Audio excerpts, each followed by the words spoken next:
They were okay with U.S. citizens being unalived as long as they were black. All right, so let's get into this.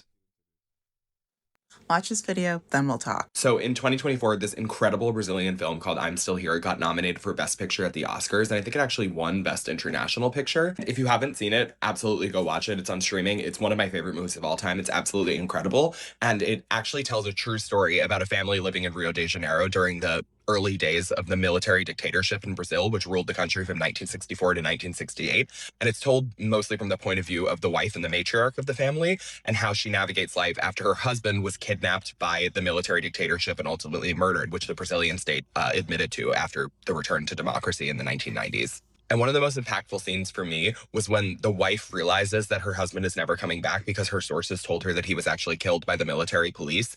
And she decides that they're going to leave Rio de Janeiro to move to Sao Paulo because her family's originally from there. So she decides to take her 5 children on one last outing to their favorite ice cream parlor nearby. Prior to the military dictatorship kidnapping her husband, they lived a very idyllic life in a beautiful house right near the beach in Rio de Janeiro. And so she decides to take her children to this ice cream parlor that they grew up going to and they love, to tell them that they're going to be leaving Rio and they're going to be moving to Sao Paulo, which is like the indication that they realize that her husband is not coming back. It's a really powerful scene because they show in the ice cream parlor all of these people around her wearing bikinis and laughing and listening to music and like having the time of their lives. And then they show the family, and the wife in particular looks distraught and she looks upset because she just found out that her husband has died and that he was kidnapped by the government and no one will ever apologize for it. And it's a really powerful scene because it's like the most condensed explanation of like life moves on under fascism. Like by that point, the Brazilian government was fully fascist. The military dictatorship had fully taken over control of the state and was disappearing people, including this woman's husband. But yet they were in this ice cream parlor in a rich neighborhood in Rio de Janeiro, and everyone was it was a summer day and everyone was getting ice cream and laughing and wearing bikinis with their friends. And I've been thinking about that scene in particular so much because that's what life feels like right now. I'm still having a regular life. I'm still going to work. I'm still going to parties with my friends. I'm still going to nice dinners. I'm still laughing. I'm still watching things on TV. Like life is relatively normal for me. But at the same time, you see these pictures coming out of Minneapolis where they are kidnapping people off the street and ICE is shooting American citizens in the head for resisting them. And I keep hearing this rhetoric of we're sliding into fascism. Fascism is already here. I mean, it might not be here in the exact same way that Nazi Germany or Italy was, but fascism is here. They're employing fascist tactics in Minneapolis and other American cities, and they're kidnapping immigrants and they're shooting Americans for resisting it. And yeah, it's just something I wanted to acknowledge because most of us are still living normal lives. My life personally has not been that impacted, but our country has already slid in towards authoritarianism. We are already living under an authoritarian regime. In Brazil, during the military dictatorship, most people had normal lives and went to the ice cream parlor with their friends and wore bikinis and laughed. And then some people had their husbands kidnapped and murdered by the state. The emergency is here. Trump already destroyed American democracy. I do personally still have hope in the people of America. I mean, what happened in Minneapolis on Friday with the general strike was remarkable, and I think that we need to have a general strike across the entire country. But this shit is not normal. Even if your life feels normal, this shit is not normal. Well, what about all the melanated people that get murdered? Like, that's not normal. That's like now all of a sudden, lighter pigmented people. I mean, listen, we done told y'all a long time ago, but we done talking, right? Like most of us are done talking. Only people that's really talking to y'all, they're trying to cater to y'all now, and they still like want to get this so-called white privilege, being a darker pigmented person. But and I'm not even gonna talk about the Black Lives Matter movement that was funded by liberal elites that truly was looking for. We're not even gonna get into that, but um, yeah, man, let's just keep going, man. Fuck Donald Trump, fuck Stephen Miller, fuck Kristi Noem, fuck ICE, abolish ICE, and fuck everyone who has any complicity. Wait, man, but look though, y'all not saying F Bill Clinton for the most incarcerations for melanated people in America. Y'all not saying Joe Biden for calling black people the N-words. Y'all not saying y'all weren't never talking about this. Now y'all talking about Donald Trump when I keep trying to tell people anyway that this has been a plan for a long time, bro.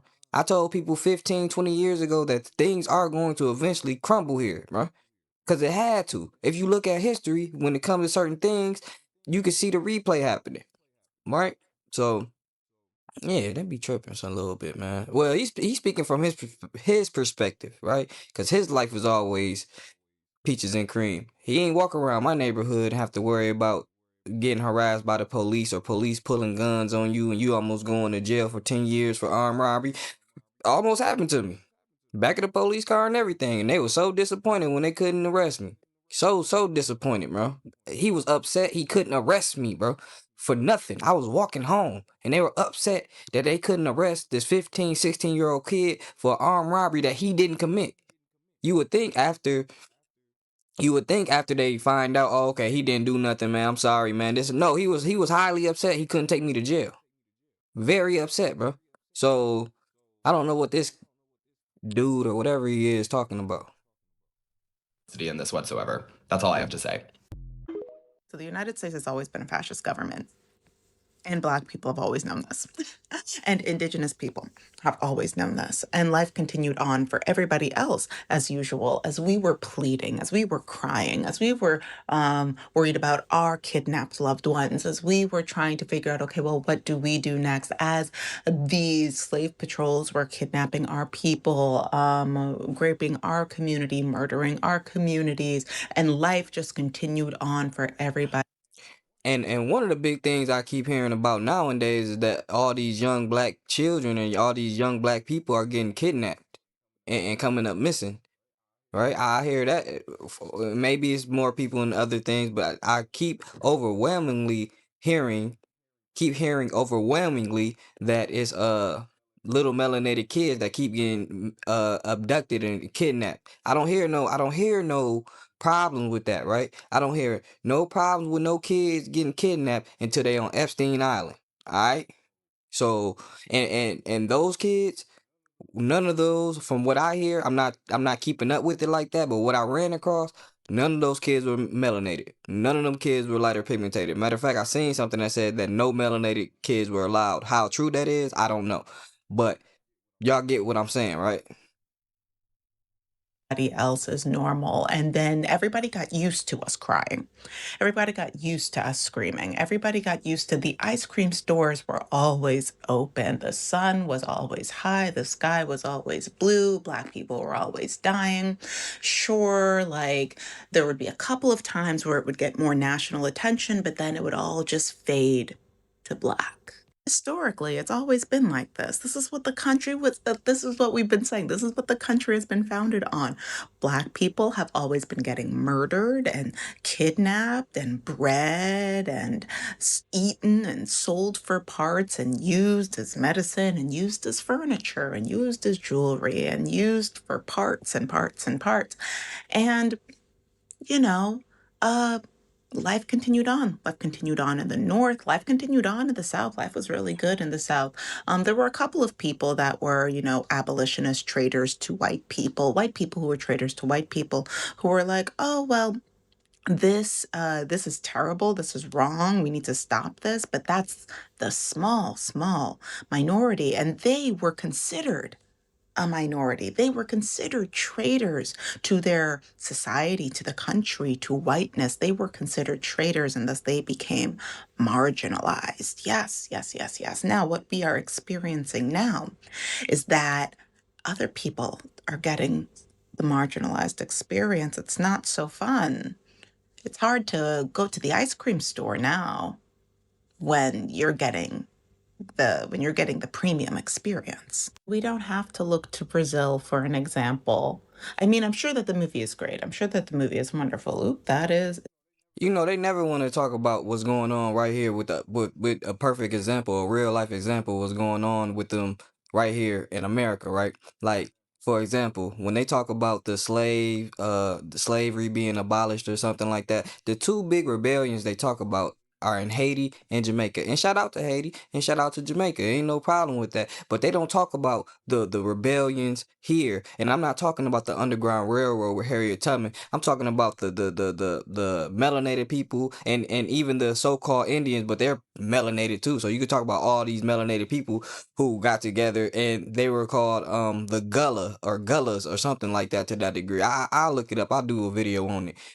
And they were one of the big reasons, if not the biggest reasons, for the abolishment of slavery, especially here in America. But they don't talk about that part. They don't talk about that part. They always got to go out the country all the way. I'm telling y'all, man, they do not rock with the melanated people of this place that's so-called America. Is that a knot? I don't know. I'll work with. Oop. No, it's not a knot. I'm sure that the movie is great, and we don't have to go to another country to have this experience. Just talk to your black neighbors.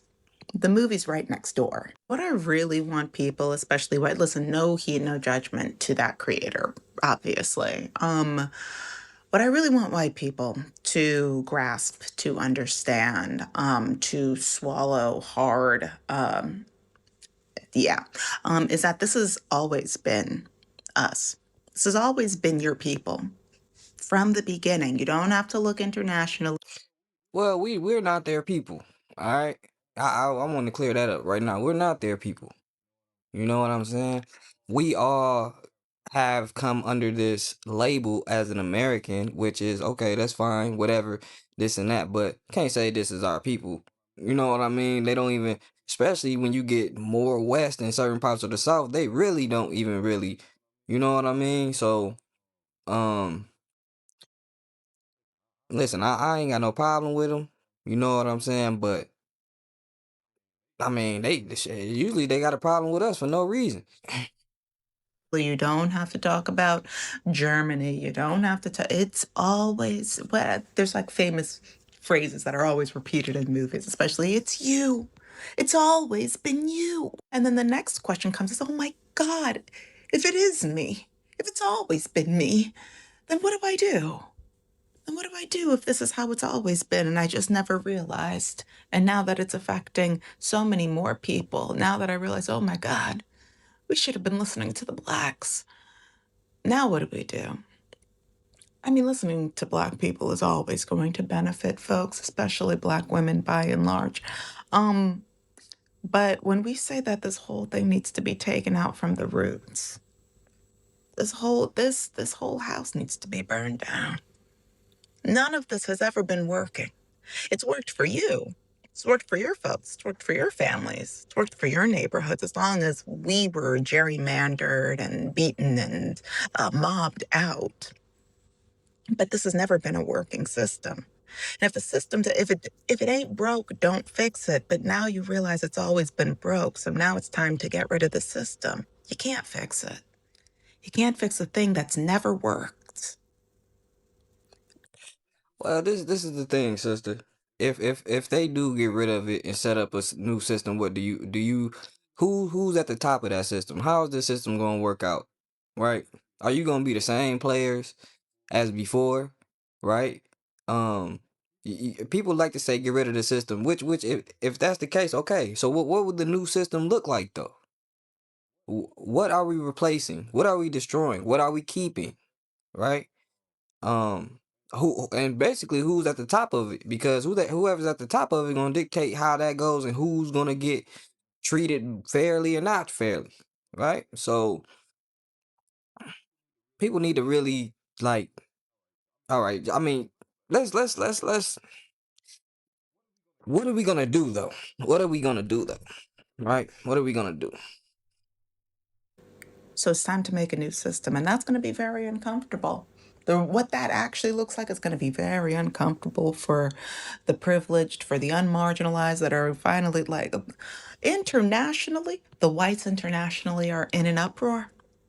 Internationally, the European whites, the global whites are like, oh my God, I can't believe that this is happening. Now there's like, I'm seeing different European stations, news stations, interviewing folks from the administration, different administrators for ICE, being like, this can't be what we're seeing. You killed a man in front of my white eyes. You killed a man.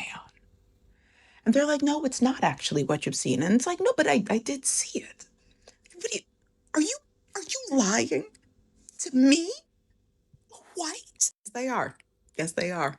Yes, they are. You didn't care before because none of those murdered people looked like you. But now that a white lady and a white man have been executed in the street in 4K, it's like, oh my God, I think we have a problem. Life has continued on. Life has always continued on. in the United States as people have been brutalized. There's always going to be another bottomless brunch. There's always going to be, I mean, the World Cup is still going on for now. We'll see. The Olympics are still going on. I'm curious about if people are going to actually, if the US Olympians are actually going to make a stand, because historically, put that picture right here, we know what it looks like. We know what happens when people make a stand, but that all has always been Black people. It has always been Black people. And if you don't know the story of what happened to those two Olympians after this picture was taken, if you don't know the story behind this picture, you should go look up the story behind this picture.